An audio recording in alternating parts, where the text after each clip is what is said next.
अखाड़ा में इस वक्त उत्तर प्रदेश से बड़ी खबर आ रही है। आगरा में पाकिस्तान जिंदाबाद के नारे लगाने के मामले में पुलिस ने केस दर्ज कर दिया है। साथ ही 5 आरोपियों को गिरफ्तार भी कर लिया है। इससे पहले उत्तर प्रदेश बीजेपी ने प्रदर्शन का एक वीडियो ट्वीट कर समाजवादी पार्टी पर बड़ा आरोप लगाया था। यूपी बीजेपी का आरोप है कि आगरा में समाजवादी पार्टी के प्रदर्शन के दौरान पाकिस्तान जिंदाबाद के नारे लगाए गए। ये वो वीडियो है जिसे उत्तर प्रदेश बीजेपी ने लगाया, जहां साफ तौर पे ये दिख रहा है कि ये समाजवादी पार्टी का नारा है की रैली है और वहां पर कुछ लोग जो हैं वो पाकिस्तान जिंदाबाद के नारे भी लगाते हुए इस ऑडियो में दिखाई दे रहे हैं। और अब बताया जा रहा है कि कुछ लोगों को गिरफ्तार भी किया गया है। वहीं समाजवादी पार्टी की तरफ से प्रतिक्रिया ये आई है कि मामले की जांच होनी चाहिए और अगर ऐसा हुआ है तो जिन्होंने ये किया है, कृत्य किया है, उनके खिलाफ एक्शन लिया जाए। लेकिन सबसे बड़ी बात यह है कि अब उत्तर प्रदेश में चुनाव से पहले चुनावी रैलियों में और जमावड़ों में इस तरह की नारेबाजी, देश के खिलाफ की नारेबाजी और किसी दुश्मन देश की नारे के पक्ष में नारेबाजी, ये किसी को भी गवारा नहीं होनी चाहिए।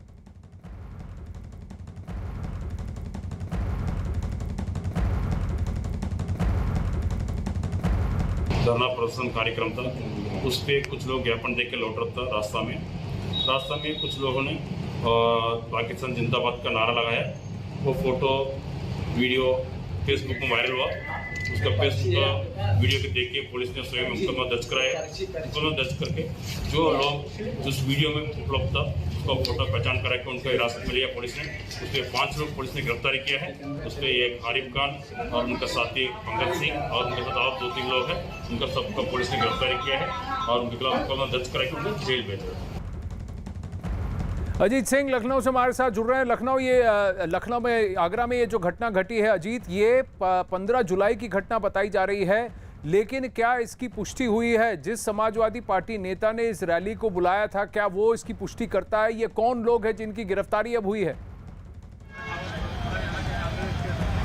देखिए बिल्कुल आनंद, आगरा में ये घटना है। जिस तरह से इन्होंने पाकिस्तान जिंदाबाद के नारे लगाए, उसके बाद ये वीडियो वायरल हो गया और बीजेपी ने पलटवार किया कि ये वो लोग हैं जो पाकिस्तान जिंदाबाद का नारा बोलते हैं। एटीएस को कहते हैं कि ये पुलिस पर यूपी के भरोसा नहीं है, कानून व्यवस्था पर सवाल खड़े करते हैं। वो लोग पाकिस्तान जिंदाबाद नारा लगाते हैं, यानी उन्हें हिंदुस्तान नहीं पाकिस्तान पसंद है। दूसरी तरफ आगरा के जो एसएसपी है के मुनिराज, उन्होंने इस पूरे मामले को में मुकदमा दर्ज कर लिया और 5 लोगों को हिरासत में लिया गया। उनसे पूछताछ की जा रही है। वीडियो के आधार पर लोगों की पहचान की जा रही है। लेकिन जिस तरह ये वीडियो वायरल हुआ उस पर जैसे विपक्ष सवाल खड़े कर रहा था, तो अब बीजेपी की तरफ से सवाल खड़े किए जा रहे हैं कि ये वो लोग हैं जिनके चेहरे बेनकाब हो गए, क्योंकि इन्होंने जिस तरह जुलूस निकाला, पाकिस्तान जिंदाबाद के नारे लगाए और सोशल डिस्टेंसिंग का भी अनुपालन नहीं किया, उस सब को लेकर आगरा पुलिस ने मुकदमा दर्ज कर लिया और वहां के एसएसपी ने साफ तौर पर कह दिया कि हमने पहचान कर ली है कुछ लोगों की। उसी आधार पर 5 लोगों को हिरासत में लिया और इसके साथ ही और लोगों की जो गिरफ्तारी के लिए दबिश दी जा रही है और पूछताछ जारी है। वीडियो में पहचान के आधार पर सबके खिलाफ कार्रवाई की जाएगी, किसी को छोड़ा नहीं जाएगा।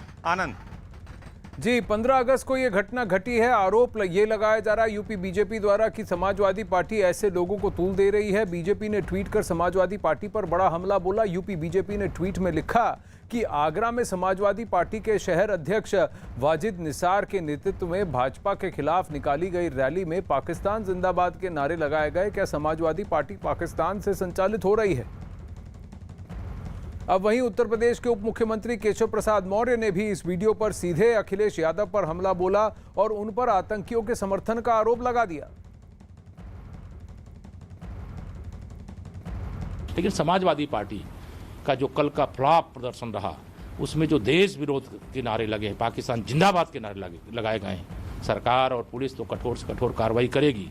उत्तर प्रदेश के मुख्यमंत्री रहे श्री अखिलेश यादव जी से, जो समाजवादी पार्टी के राष्ट्रीय अध्यक्ष, उनसे मैं पूछना चाहता हूं, उन्होंने अभी तक ऐसे लोगों के खिलाफ क्या कार्रवाई की है? क्या उत्तर प्रदेश को बताना चाहते हैं कि सपा की सरकार अगर बन जाएगी तो वह पाकिस्तान जिंदाबाद के नारे यूपी में लगेंगे? वह नहीं लगने पाएंगे। ऐसे लोगों को कुचल दिया जाएगा, ऐसे लोगों के खिलाफ कठोर कार्रवाई की जाएगी। समाजवादी पार्टी के राष्ट्रीय अध्यक्ष अखिलेश यादव ने एटीएस के द्वारा गिरफ्तार अलकायदा आतंकवादियों को लेकर बयान दिया था कि मुझे सरकार और पुलिस पर भरोसा नहीं है। तो आगरा महानगर समाजवादी पार्टी के कार्यकर्ताओं नेताओं ने बता दिया कि समाजवादी पार्टी का भरोसा हिंदुस्तान पर नहीं है, बल्कि पाकिस्तान पर है। अजीत सिंह हमारे साथ जुड़ रहे हैं। अजीत, इसमें गिरफ्तारी हुई कैसे? इन लोगों को चिन्हित किसने किया? देखिए, बिल्कुल वीडियो के आधार पर जो वहां के एसएसपी हैं आगरा के मुनराज, उन्होंने खुद वीडियो को देखा और वीडियो के आधार पर पुलिस टीम लगाई गई और उनकी पहचान की गई। 5 लोगों को गिरफ्तार कर लिया गया, उनसे पूछताछ की जा रही है और ये भी एसएसपी की तरफ से कहा गया क्योंकि ये वीडियो वायरल हो रहा था तो वो उसको हमने सीधे स्वतः संज्ञान लिया, मुकदमा दर्ज कर लिया है, पूछताछ जारी। इसके अलावा इस वीडियो में और बहुत सारे लोग जो दिख रहे हैं, जो नारेबाजी कर रहे हैं, पाकिस्तान जिंदाबाद बोल रहे हैं या सोशल डिस्टेंसिंग का भी उन्होंने अनुपालन नहीं किया, एपिडेमिक एक्ट का भी उल्लंघन किया है, तो उन सब के खिलाफ कार्रवाई की जाएगी। हालांकि समाजवादी पार्टी की तरफ से इस पूरे मसले पर कुछ भी बोलने से इनकार कर दिया गया है क्योंकि हर मुद्दे पर तो समाजवादी पार्टी बहुत तेजी से आगे आती है और अपना पक्ष रखती है, सरकार पर सवाल खड़ा करती है। लेकिन जब उनके ही कार्यकर्ता, उनके ही शहर अध्यक्ष, उनके ही पदाधिकारी ये बोलते हैं कि पाकिस्तान जिंदाबाद, तो बीजेपी की तरफ से भी पलटवार किया जाता है कि वो लोग हैं जो रहते हिंदुस्तान में और गाते पाकिस्तान के हैं। क्या जिस तरह डिप्टी सीएम केशव प्रसाद मौर्य ने कहा कि इनको आतंकियों का कभी सपोर्ट करते हैं, कभी पाकिस्तान के नारे लगाते हैं, तो यूपी में ये नहीं होगा। उत्तर प्रदेश सरकार और पुलिस कठोर कार्रवाई करेगी और इसकी जांच जारी है। तो अब पुलिस लगातार दबिश दे रही है, उनकी गिरफ्तारियां की जा रही, 5 को हिरासत में लिया गया है, उनसे पूछताछ की जा रही है। और इसमें जिस समाजवादी पार्टी के नेता वाजिद निसार ने इस कार्यक्रम का आयोजन किया था, उनका क्या कहना है, उनका पक्ष क्या है, ये भी आपको बताएंगे और अजीत से भी यही सवाल पूछेंगे। लेकिन फिलहाल राज्यसभा के सांसद बीजेपी से जो हैं राकेश सिन्हा जी, उनकी प्रतिक्रिया आ रही।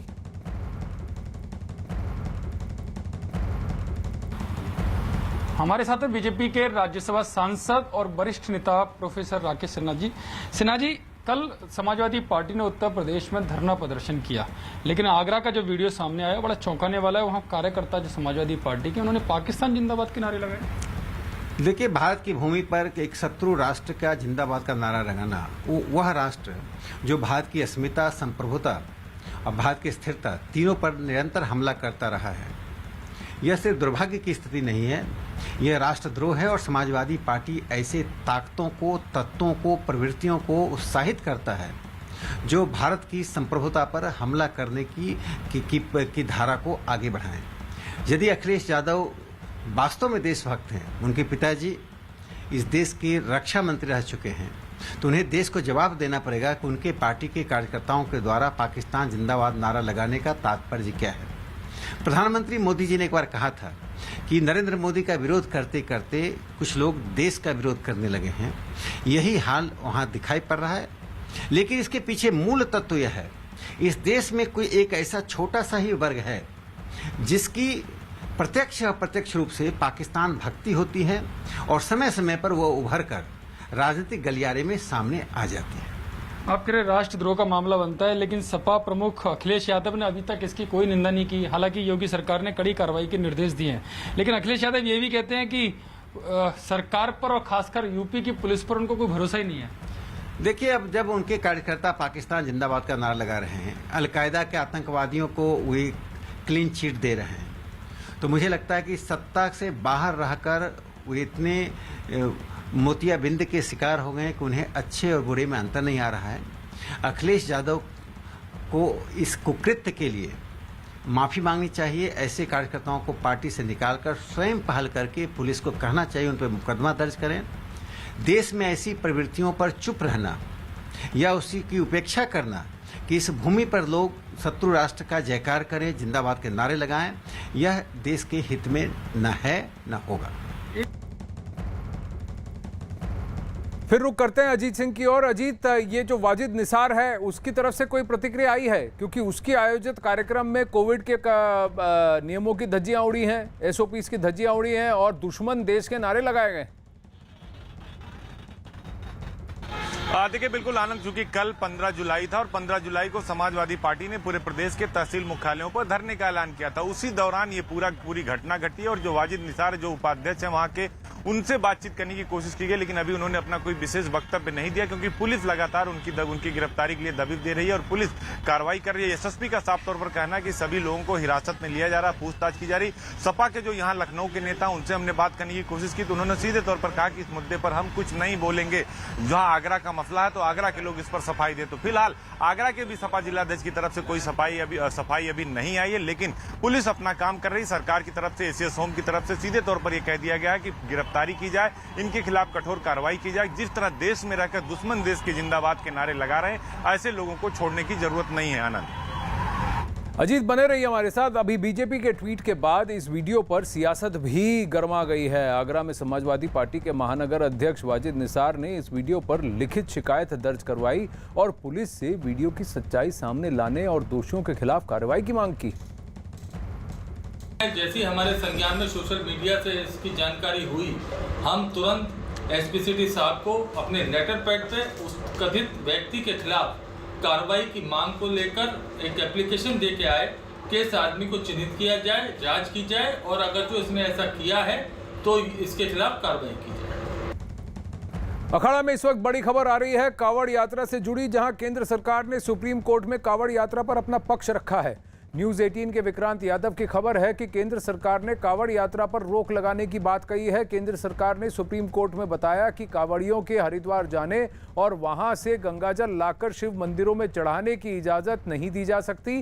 केंद्र ने कोरोना का हवाला देते हुए सुप्रीम कोर्ट में कांवड़ यात्रा पर रोक लगाने की मांग कही है। केंद्र सरकार ने अपने हलफनामे में कहा कि राज्य टैंकर के जरिए गंगा जल मंगाए और तय जगहों पर उनको पहुंचवाए और कांवड़िए उन जगहों पर से गंगा जल लेकर और फिर शिव मंदिरों में जाकर अभिषेक करें। केंद्र का पक्ष जानने के बाद सुप्रीम कोर्ट ने यूपी सरकार को कांवड़ यात्रा की मंजूरी देने के फैसले पर फिर से विचार करने को कहा और सोमवार तक जवाब देने को कहा। सुप्रीम कोर्ट ने यह भी कहा कि यूपी सरकार को कांवड़ यात्रा रद्द करने पर भी विचार करना चाहिए। मामले की अगली सुनवाई 19 जुलाई को होगी।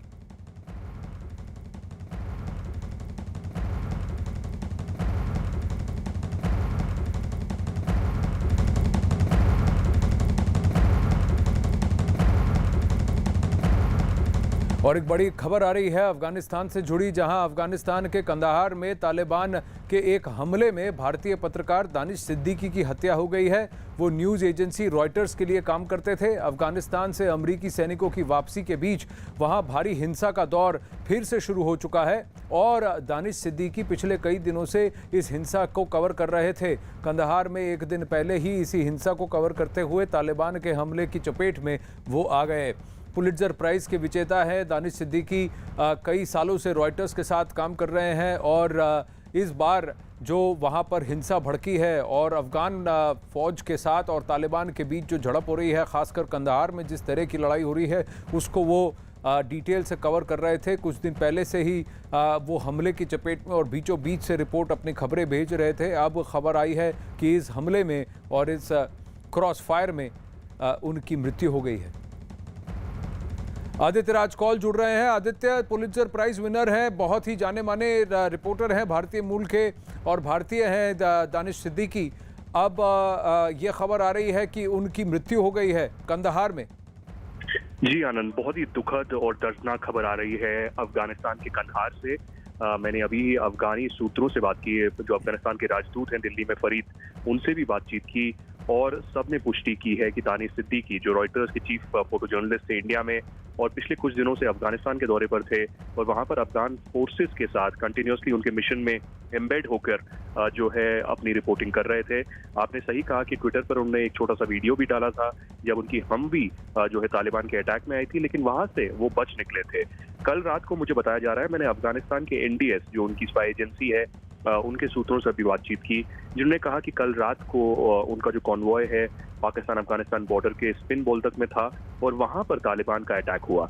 उस एम्बुश से में दानिश जो है इंजर्ड हुए और इंजरी के बावजूद मिशन कंटिन्यू हुआ और आज सुबह सुबह एक और एम्बुश हुआ, अटैक हुआ, जिसमें दानिश सिद्दीकी को मार दिया गया, मृत्यु हुई। लेकिन अभी अभी मेरे को ये भी जानकारी मिल रही है कि अफगान फोर्सेस अब क्लेम कर रहे हैं कि हो सकता है कि दानिश को कैप्चर किया गया हो और फिर तालिबान ने उनको मार गिराया हो। तो इसकी जो है छानबीन और इसका जो है जांच पड़ताल होगी, क्योंकि आनंद, मैं आपको ये बता दूं कि अफगानिस्तान के जो वाइस प्रेसिडेंट हैं अमरुल्लाह सलेह, उन्होंने आज सुबह ही ट्वीट करके ये बयान दिया था कि पाकिस्तान जो है एयरफोर्स से सपोर्ट कर रहा है तालिबान को और एक धमकी दी गई है अफगानिस्तान को पाकिस्तान द्वारा कि अगर स्पिन बॉल तक को फिर से अफगान फोर्सेस कैप्चर करती हैं तो पाकिस्तान तालिबान का समर्थन करेगा और पहली बार डिफेंस और एयर सपोर्ट उनको मुहैया कराएगा। तो क्या पाकिस्तान के हाथ भी खून से रंगे हुए हैं इस मृत्यु को लेकर, इसकी जांच आगे होगी। लेकिन बहुत ही दुखद समाचार, क्योंकि दानिश के साथ मैंने भी बहुत काम किया है, चाहे वो उत्तराखंड में हो, दिल्ली में हो या बाकी जगहों पर, और भारतीय पत्रकार के लिए, क्योंकि दानिश सिद्दीकी भारतीय मूल के थे,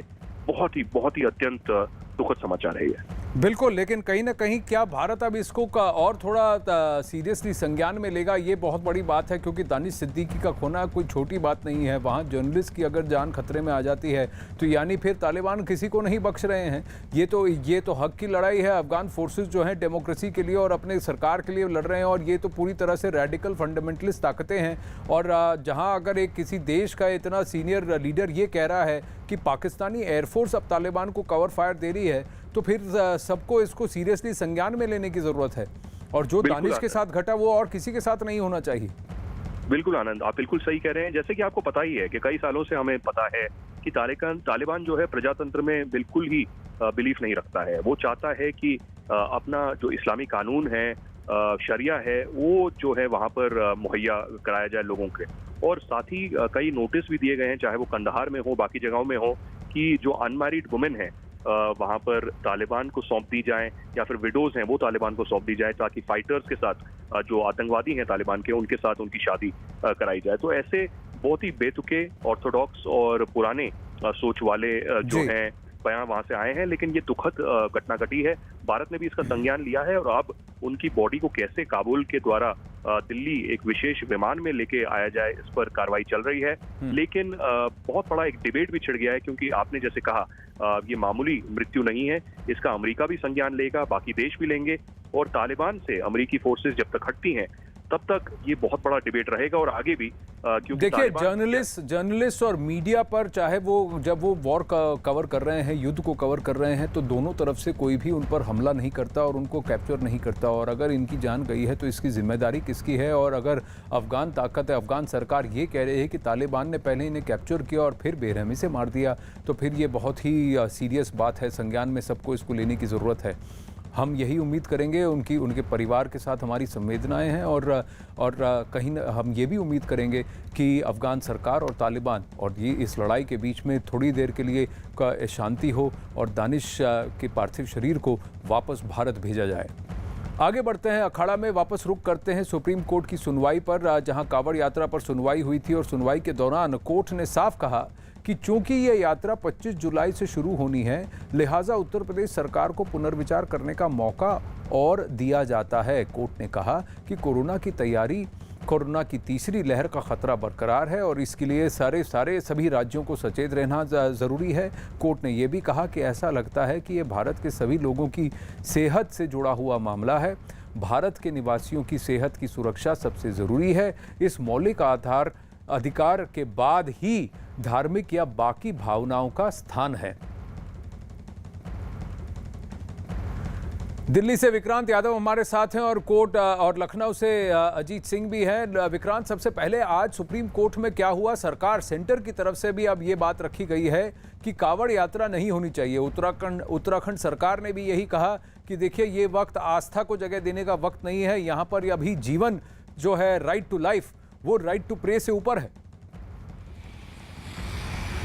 देखिए, बिल्कुल आज सुप्रीम कोर्ट की सुनवाई के दौरान भी आनंद ये बात सुप्रीम कोर्ट के रुख से साफ दिखाई दे रही थी कि कोर्ट इस मामले में कतई सहमत नहीं था, क्योंकि उत्तर प्रदेश सरकार के वकील की तरफ से ये दलील दी गई कि वो इसे सिंबॉलिक यानी प्रतीकात्मक रखना चाहते हैं और लोगों की एक बड़ी धार्मिक आस्था इसके साथ जुड़ी हुई है। लेकिन कोर्ट ने साफ ये कहा कि जो जीने का मौलिक अधिकार है, लोगों की जान की सुरक्षा का जो मौलिक अधिकार है, वो सर्वोपरि है और कोई भी धार्मिक या बाकी जो परंपराएं हैं उसका स्थान उसके बाद ही आता है। तो निश्चित तौर पर कोर्ट का काफी कड़ा रुख था और केंद्र सरकार ने भी इस मामले में अपना जो हलफनामा दिया है उसमें कोर्ट ने कहा कि जो कोरोना का खतरा बना हुआ है उसे देखते हुए ही इस बार हरिद्वार से जो कांवड़ लाने की परंपरा थी उसकी अनुमति नहीं दी जानी चाहिए। हालांकि राज्य सरकारें ये इंतजाम कर सकती हैं कि वो गंगा जल को टैंकर या बाकी साधन के जरिए लोगों के शिव मंदिर के आसपास पहुंचाए और वहां से लोग अपने शिव मंदिरों में अपनी आस्था के मुताबिक उसे प्रवाहित या चढ़ा सके। लेकिन कोर्ट कोर्ट ने जो उत्तर प्रदेश सरकार का रुख था, उन्होंने कहा कि वो इसे प्रतीकात्मक रखना चाहते हैं और पूरे कोविड प्रोटोकॉल का पालन किया जाएगा। आरटीपीसीआर टेस्ट या जो 2 वैक्सीन लगवाए हुए लोग हैं, इन सब नियमों का पालन किया जाएगा। लेकिन कोर्ट इससे कतई सहमत नहीं दिखाई दिया और यही कारण रहा कि कोर्ट ने कहा कि या तो हम इस मामले में आदेश पारित करते हैं या फिर पुनर्विचार का एक मौका और देते हैं। उत्तर प्रदेश सरकार के वकील ने कहा कि वो सरकार से एक बार इस मामले में दिशा निर्देश लेना चाहते हैं, जिसके बाद कोर्ट ने कहा कि हम यूपी सरकार को एक मौका देते हैं, वो इस पर पुनर्विचार करे और अगली सुनवाई सोमवार यानी 19 तारीख को होगी।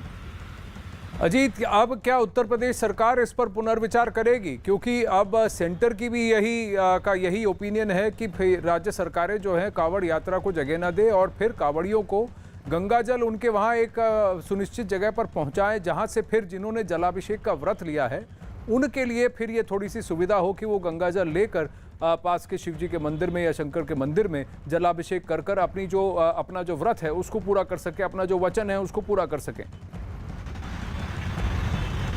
देखिए बिल्कुल आनंद, उत्तर प्रदेश सरकार की तरफ से मुख्यमंत्री योगी आदित्यनाथ की तरफ से पहले ही ये कहा गया था कि कांवड़ यात्रा सिंबॉलिक होगी, यानी कांवड़ संघ के चिन्हित लोग ही ये यात्रा निकालेंगे और अपना संकल्प पूरा करेंगे। लेकिन जैसे ही ये मसला सुप्रीम कोर्ट में पहुंचा, मुख्यमंत्री आज उस वक्त बैठक कर रहे थे जब सुनवाई चल रही थी सीएम की सुप्रीम कोर्ट में। सीएम ने उसी समय एक आदेश दे दिया कि सभी जो उत्तर प्रदेश के डीजीपी हैं, मुकुल गोयल, एसएस होम है, अवनीश अवस्थी, वो कांवड़ संघ से बात कर रहे हैं। सभी जिलाधिकारियों को कहा गया, पुलिस कप्तानों को कहा गया कि कांवड़ संघ से बात कर लें। और ये भी खबर आ रही है कि कांवड़ संघ हो सकता है सरकार के अनुरोध पर यह कांवड़ यात्रा को रद्द कर दे, जैसे पिछली बार किया था। क्योंकि सीएम ने कहा था कि जो यात्रा निकलेगी उसमें कोविड प्रोटोकॉल का अनुपालन किया जाएगा, सोशल डिस्टेंसिंग का अनुपालन किया जाएगा, जो टेस्टिंग है उसको किया जाएगा और ये मानक पूरा करने के बाद ही कांवड़ यात्रा निकलेगी। उन्होंने ये जरूर कहा कि सरकार की तरफ से सरकार जो है वो शिव भक्तों के साथ है, लेकिन कोविड प्रोटोकॉल को देखते हुए कांवड़ यात्रा जो निकालते हैं, जो बड़े बड़े संघ हैं, उनसे बात करनी चाहिए। और 9 जुलाई को मुख्यमंत्री ने इनसे बात भी की थी, सरकार के अफसर भी बात कर रहे थे। और अब डीजीपी और एसीएस अवनीश अवस्थी इन कांवड़ संघों से बात करें और आसपास के जो राज्य हैं उनके अफसरों से बात करें। यानी यकीन मान के चलिए कि ये हो सकता है कि कांवड़ यात्रा खुद ही कांवड़ संघ के लोग रद्द कर दो। इस दिशा में उत्तर प्रदेश सरकार ने काम करना शुरू कर दिया और जिम्मेदारी उत्तर प्रदेश के एसीएस और डीजीपी को दी गई है सीएम की तरफ से। जी, तो यानी ब्रजेश पाठक जी ने जो कहा, उन्होंने ये कहा है कि हम सुप्रीम कोर्ट का जो ऑर्डर है, जो निर्देश हैं, उसका पालन करने की पूरी कोशिश करेंगे और उसी पर कार्यरत है। अब आप ये कह रहे हैं कि अब एसीएस होम और डीजीपी को ये कहा गया है कि वो कांवड़ संघों से बात करें और उनको मना लें और पिछले साल की तरह इस साल भी कांवड़ यात्रा को रद्द करते हैं। तो अब अगर कांवड़ संघ स्वतः इस यात्रा को रद्द करते तो फिर सबके लिए जो है ये आसान हल निकल जाता है। तो क्या आज शाम तक इस पर फैसला हो सकता है? देखिए बिल्कुल, डीजीपी और एसीएस होम को कहा गया, सभी जिलाधिकारियों, पुलिस कप्तानों को कहा गया, क्योंकि सरकार सीधे फैसला लेगी तो जो शिव भक्त हैं, जो कांवड़ यात्री हैं, वो नाराज हो सकते हैं। तो नाराजगी का जो खतरा है वो सरकार उठाना नहीं चाहती। लिहाजा सीएम की तरफ से कहा गया कि कांवड़ संघ के जो बड़े लोग हैं, बड़े पदाधिकारी हैं, हर जिले में कांवड़ संघ है, उनसे डीएम और एसपी बात करेंगे, डीजीपी और एसीएस होम को रिपोर्ट देंगे और उसके बाद एसीएस होम मुख्यमंत्री को रिपोर्ट देंगे। तो ये निश्चित तौर पर जो बात आप कह रहे हैं कि कांवड़ यात्रा रद्द हो सकती है, लेकिन इस पे फैसला कब होगा? चूंकि 21 तारीख को वापस सुनवाई होनी है सुप्रीम कोर्ट में, तो उससे पहले योगी सरकार कम से कम ये चाहती है कि इस पर कोई फाइनली डिसीजन हो जाए और कांवड़ यात्रा जो निकालते हैं, कांवड़ संघ की तरफ से ये फैसला ले लिया जाए कि वो यात्रा को नहीं निकालेंगे कोविड को देखते हुए। जी अजीत, बहुत बहुत धन्यवाद आपके अपडेट्स के लिए। विक्रांत, धन्यवाद इनपुट्स के लिए। अखाड़ा में लेंगे एक छोटा सा ब्रेक, बने रहिए हमारे साथ।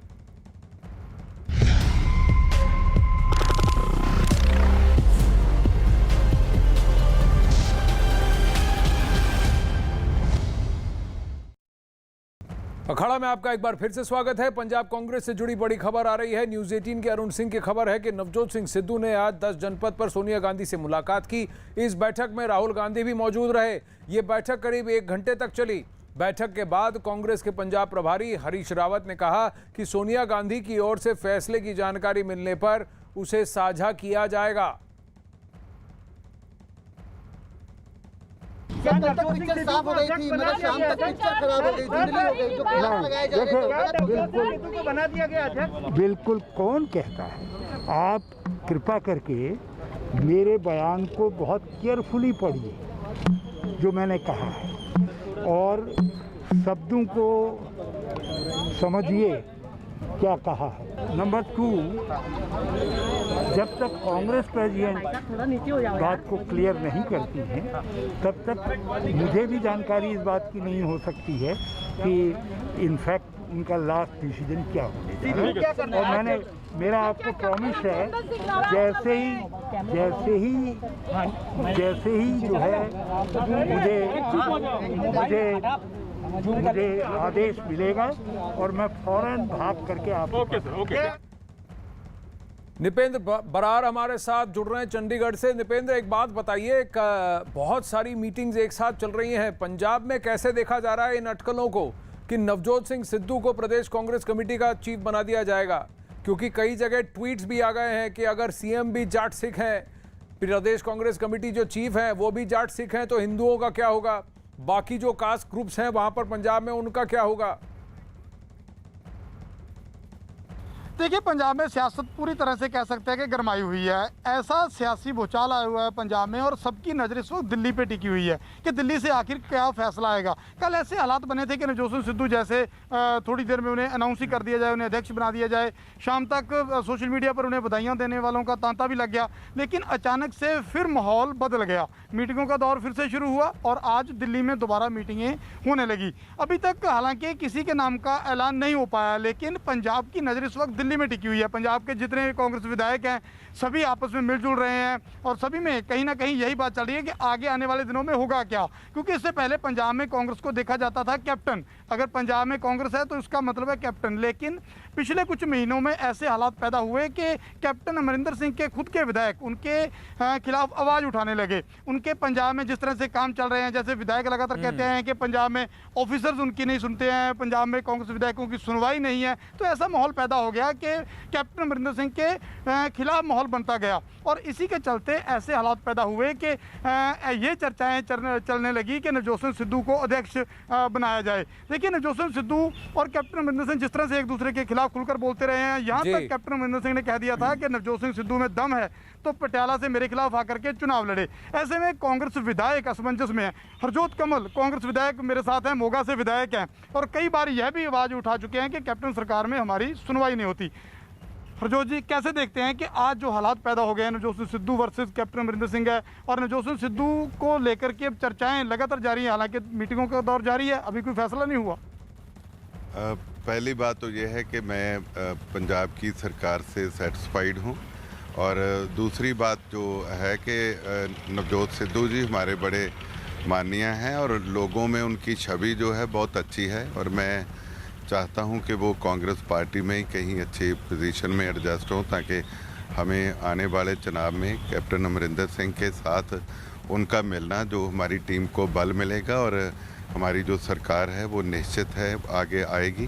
तो ये मैं ज़रूर आपके चैनल के माध्यम से चाहता ज़रूर हूँ, लेकिन जब कहीं कोर्ट में कोई बात चले जाती है तो फिर कोई भी फैसला करने से पहले ये बोल दिया जाता है कि ये कोर्ट में है तो कोर्ट जो डिसाइड करेगा।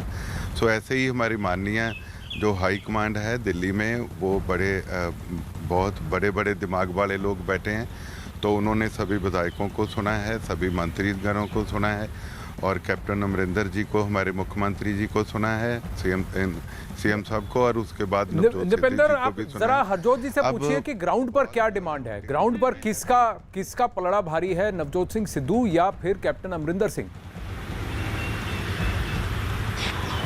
देखिए, हालात ऐसे हैं कि अब तक जैसे मैंने पहले कहा था कि अब तक पंजाब में कांग्रेस को कैप्टन माना गया कि पंजाब में अगर कांग्रेस है तो मतलब कैप्टन अमरिंदर सिंह की अगुवाई में, उनके नेतृत्व में चुनाव पंजाब में लड़े गए और उन्हें मुख्यमंत्री बना दिया गया। लेकिन इस टर्म में ऐसे हालात पैदा हुए कि सत्ता में आने से कुछ समय बाद हरजोत जी से पूछिए कि इन दोनों में से किसी एक को चुनना पड़े तो वो किसको चुनेंगे?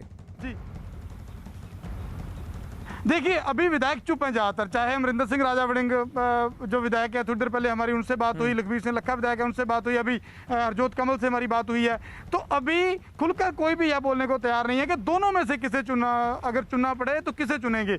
यानी कि फिलहाल हाईकमांड पर छोड़ रहे हैं कि जो हाईकमांड फैसला लेगी वही इन्हें मंजूर होगा। लेकिन एक बार फिर से पूछ लेते हैं, अब दोनों में से अगर आपको एक चुनना पड़े, कैप्टन अमरिंदर सिंह या नवजोत सिंह सिद्धू, तो किसे चुनेंगे? ऐसे तो कोई बात नहीं है, दोनों में से एक तो कोई चुनाव नहीं है, हमें दोनों ही चाहिए और दोनों को ही अच्छी पोजीशन दो तो नहीं हो सकते ना, फिर दोनों मुख्यमंत्री नहीं हो सकते, दोनों अध्यक्ष नहीं हो सकते। कांग्रेस पार्टी में बहुत सी पोजीशंस हैं, तो ये तो अध्यक्ष का भी तो आप लोगों ने ही कल से लगाया हुआ कि वो लगता है कि उनको अध्यक्ष बना दिया। सोशल मीडिया पर उनके समर्थकों ने बधाइयों का तांता लगा दिया हरजोत जी। सोशल मीडिया और मीडिया जो है उसी से हमने भी सुना था, लेकिन कांग्रेस पार्टी में बहुत सी पोस्टें हैं, बहुत से स्थान हैं, तो मैं चाहता हूं कि उन दोनों को इधर उधर से बात करने की बजाय उन दोनों को आपस में फैसला कर लेना चाहिए। हमारे लिए दोनों ही सम्मानजनक। दोनों एक साथ कैसे आएंगे हरजोत जी? एक बात बताइए, कैप्टन अमरिंदर सिंह नवजोत सिंह सिद्धू को चुनौती देते हैं कि मेरे खिलाफ पटियाला से आकर के चुनाव लड़के दिखाओ, ऐसी चुनौती देते हैं, तो आप दोनों को साथ में देखना चाहते हैं, वो तो चुनौती दे रहे हैं। ये बात भी तो मीडिया ने कह दी, बेशक बाद में उन्होंने क्लियर किया नवजोत सिद्धू जी ने कि वो अपने ट्रीटमेंट के लिए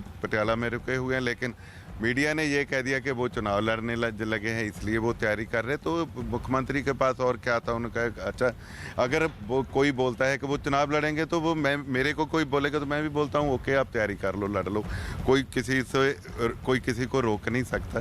तो मैं ये नहीं कह रहा कि एक पोस्ट पे दोनों को बिठा दो, बहुत सी पोस्टें हैं, लेकिन कांग्रेस पार्टी को ये दोनों ही चाहिए। तो हरजोत जी का ये कहना है कि दोनों नेता जरूरी हैं, लेकिन इन दोनों नेताओं में कहीं इस तरह से ठनी है निपिंदर कि या तो मैं या तो वो, अब तो आर पार की बात हो रही है, तो इसमें ये मझधार में क्या ये नैया फंस जाएगी? अरुण सिंह से जानते हैं दिल्ली में किस बात की अटकलें लग रही हैं। कल कहीं ना कहीं ऐसा लगा कि भाई सुलह हो गई है, दोनों में एडजस्टमेंट हो गया, कैप्टन के चेहरे पर चुनाव लड़ा जाएगा, ये पीसीसी अध्यक्ष होंगे नवजोत सिद्धू। आज कई सारे जो है कांग्रेस के अंदर से ही आवाज़ें उठने लगी कि सभी अगर जाट सिखों को दे दिया तो हमारा क्या, हिंदुओं का क्या, जो पिछड़े वर्ग हैं वो अनुसूचित जाति हैं, इन सब का क्या, इनके रिप्रेजेंटेशन का क्या?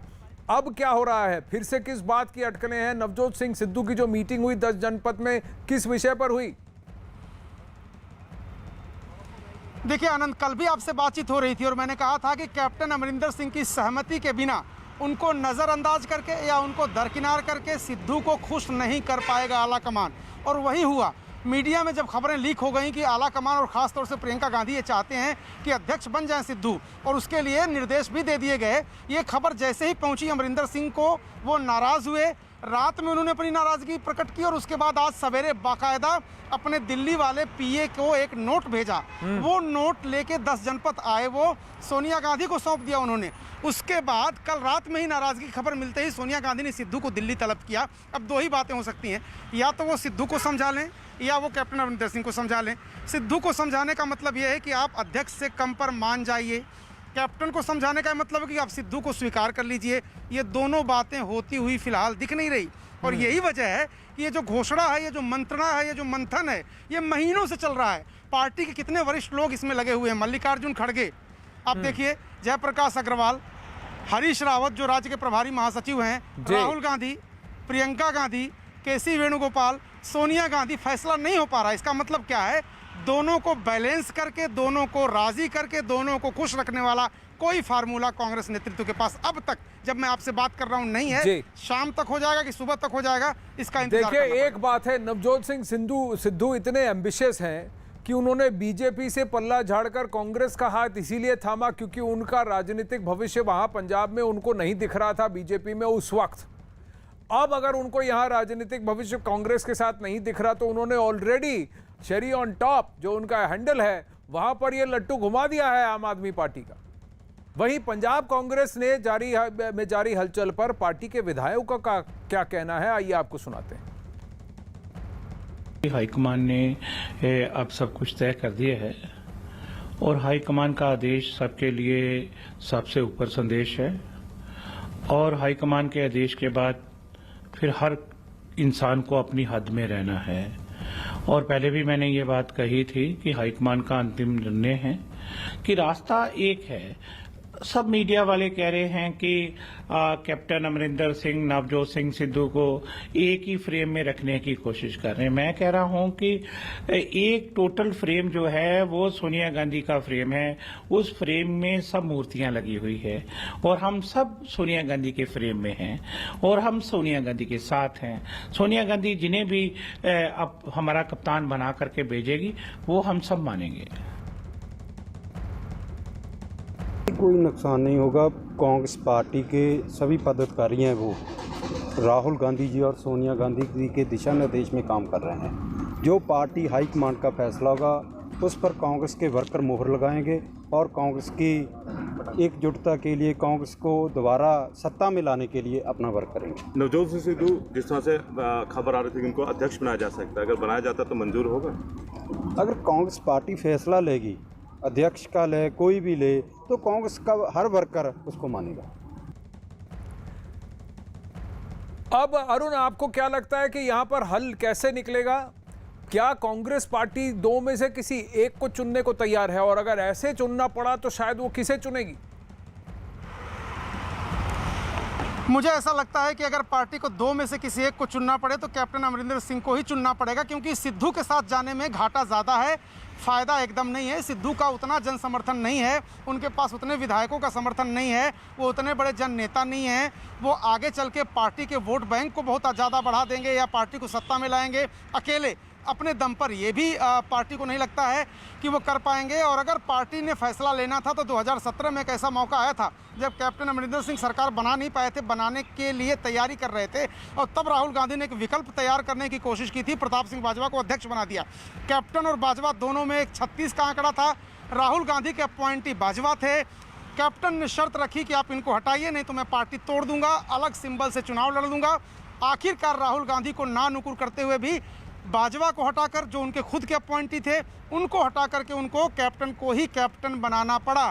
तो इस बार भी पार्टी के अंदर, अगर देखिए फैसला क्या आपको लेना, अगर आप नुकसान ही चाहते हैं आप फैसला ले सकते हैं नुकसान वाला, लेकिन पॉलिटिकल जो एनालिस्ट हैं या पार्टी के बड़े नेता हैं, उनका कहना है कि सिद्धू को सर चढ़ाने से कोई फ़ायदा नहीं। सिद्धू को खुश रख के कैप्टन को नाराज़ कर देना, एक राज्य से बोरिया बिस्तर समेट लेना, जैसे कि वाईएसआर, आपको याद होगा आंध्र प्रदेश में वाईएसआर, जैसे कि आपको याद होगा कि हुड्डा को आप नाराज करके कुछ नहीं कर पाए, अशोक तंवर को भेज के आखिर में हुड्डा को ही वहां पर कमान देनी पड़ी।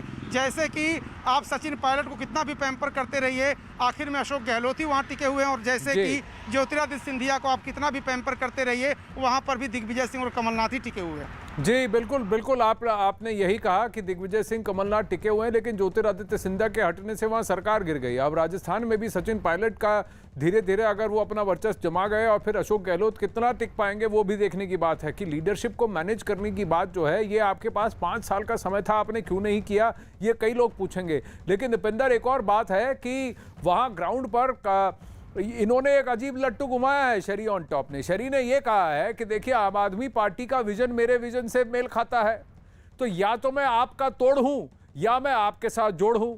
तो ये बात भी कहीं ना कहीं ऐसा लग रहा है कि पार्टी छोड़ देंगे नवजोत सिद्धू अगर उन्हें सही जगह नहीं मिली, प्रोमिनेंस नहीं मिला।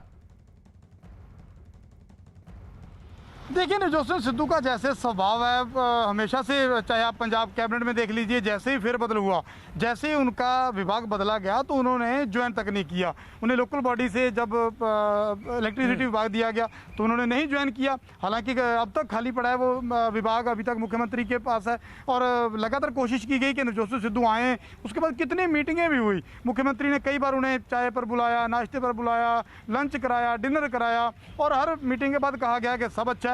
कई बार नवजोत सिंह सिद्धू बाहर आके कहते रहे कि मेरे पिता समान है। लेकिन जो पिछले कुछ महीनों में हालात पैदा हुए हैं, पिछले कुछ महीने में इस तरह के माहौल में ऐसे बयान, ऐसे ट्वीट नवजोत सिंह सिद्धू ने लगातार किए, कैप्टन अमरिंदर सिंह पर बड़े हमले किए। जो पंजाब में बेअदबी का मामला था, पंजाब में ड्रग्स का मामला था, जो लोगों के साथ किए हुए वायदे थे, इनको लेकर के खूब उन्होंने कटाक्ष किए। और इसी दौरान नवजोत, तो ये कटाक्ष चुनाव से 6-8 महीने पहले ही क्यों? आपके पास मौका था, आप आके बिजली का कार्यभार संभालते, आप आके बेअदबी के बारे में कहते, अब तक क्यों नहीं कहा, अब क्यों कह रहे हैं? क्या आपकी मंशा है? पंजाब में बहुत कुछ हो रहा है, अटकलें बहुत सारी हैं, लेकिन अखाड़ा में आज आपसे वक्त हो चला है नमस्ते कहने का, आपसे विदा लेने का। खबरें यहाँ न्यूज़ 18 इंडिया पर जारी रहेंगी अर्पिता के साथ।